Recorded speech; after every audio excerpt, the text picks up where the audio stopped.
Vamos agora conferir a derivação de letras, tá? Como se formam as palavras e de onde deriva cada palavra, tá? Nós saberemos a origem das palavras através das derivações de cada letra. É muito importante a gente conhecer o que é uma derivação. E eu quero apresentar aqui exatamente a derivação da letra D. Vamos conhecer o que deriva da letra D, de danado, endiabrado. D de diabo, D de Deus, D de demônios. Veja bem que a letra D, ela tem exatamente o caráter de apresentar uma derivação que não pode vir de um nome puro, como o nome de Ialro. Então, D vem dos deuses, diabo, Deus, demônio e outro bocado de nome que eu vou colocar aqui. As pessoas entendem que a palavra dia vem de claridade, iluminação, mas está totalmente enganado. Por quê? Porque o D de dia vem exatamente de diabo, é uma abreviação do nome, certo? Mas cabe a nós conferir exatamente o que está errado e o que está certo. Quando nós invocamos a palavra dia, certo é que estamos invocando o nome do diabo. E ele gosta disso, ele deixou documentado no livro de Isaías 14, do verso 12 ao 14, que faria exatamente isso. Subiria acima das mais altas nuvens, colocaria o seu trono e ostentaria como se ele fosse o próprio Ialro. É claro que lá ele colocou o nome de Deus, porque ele é que é Deus, o diabo é que é Deus. Se você observar bem, você vai ver que ele diz que subiria acima das estrelas do Altíssimo. As estrelas são exatamente os discípulos, 12 discípulos, Apocalipse 12, versículo 1, tá? Ali cita a coroa da mulher com 12 estrelas, são exatamente os 12 discípulos. Nós temos que estar acordados, porque senão a gente dança. E tem mais, temos que observar que ele disse ali que seria do lado norte. A citação lá do norte refere-se exatamente aos Estados Unidos da América do Norte. É o último período que nós estamos passando aqui, até a volta de Yahushua, aí vem o reino que será para todo sempre. Vamos agora observar o D de divino, né? No grego latim, divindade, dualidade, Deus, tudo isso é um título dado aos imperadores, né? Nem sequer é nome, mas hoje todo mundo entende que a palavra divino vem exatamente do Deus, e é verdade, vem do Deus, não de Ialro.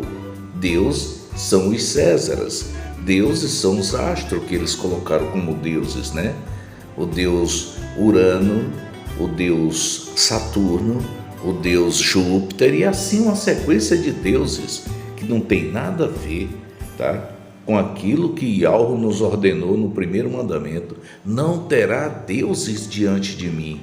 Lá na Bíblia Ferreira de Almeida eles mudaram o verbo e colocaram: não terá outros deuses diante de mim. Isso é exatamente uma bagunça. Vamos observar agora que os adventistas e outros demais, todo sábado, eles fazem uma adoração na primeira hora ao deus Saturno, certo? E na segunda hora eles adoram ao deus divino. Na primeira hora é celebrada a escola sabatina. A palavra sabatina, ela tem a derivação de sábado. Sábado, na realidade, é uma palavra que se conduz a Saturno, tá vendo? A derivação como vai? Saturno. Então, para que seja exaltado o dia de Saturno, ele no inglês é chamado Saturday, dia de Saturno, tá bom? Ou seja, dia do diabo, porque dia e etc, tudo é a mesma coisa. Então, preste bem atenção. Na segunda hora, eles invocam ao Deus divino. Divino seria César. Na antiguidade, você pode ter certeza que os Césares cobravam dos seus subalternos que eles lhe dirigissem a palavra divindade. divino César, divino Tibério, divino etc, divino etc. Cada imperador fazia essa cobrança porque era de direito eles serem exaltados com essa palavra divino. Divino e Deus, tudo é uma coisa só também no grego latim. Então veja o quanto Satanás usou astúcia para colocar esses nomes de blasfêmia em nossa boca. Apocalipse 13, versículos 5 e 6. Além dele colocar uma boca, que boca em profecia significa sistema, um sistema enganador, ele colocou também em nossa boca, em nossa mente, nomes de blasfêmia, para que a gente siga sem perceber que estamos invocando os deuses, os diabos, os demônios, certo? No sistema católico, costuma-se a invocar o divino. Divino é chamado Espírito Santo. Agora, quando a gente vai estudar e observar cuidadosamente, nós passamos a entender que quando você cita divino, você está falando também dos Césares. Não tem nada a ver com o poder do Altíssimo, essa palavra divino, tá? Menos ainda aquela bomba também, nada a ver. Então, quando a gente está disposto a estudar para observar o que está acontecendo ao nosso derredor, observar a derivação de letra e costumes e princípios que não bate com o hebraico paleoarcaico, aí nós vamos perceber que estamos andando errado. Então, quando diz Divino Espírito Santo, você está citando os Césares junto com o espírito de demônio, tá? Porque tem muito a se explicar referente a essa questão dos deuses.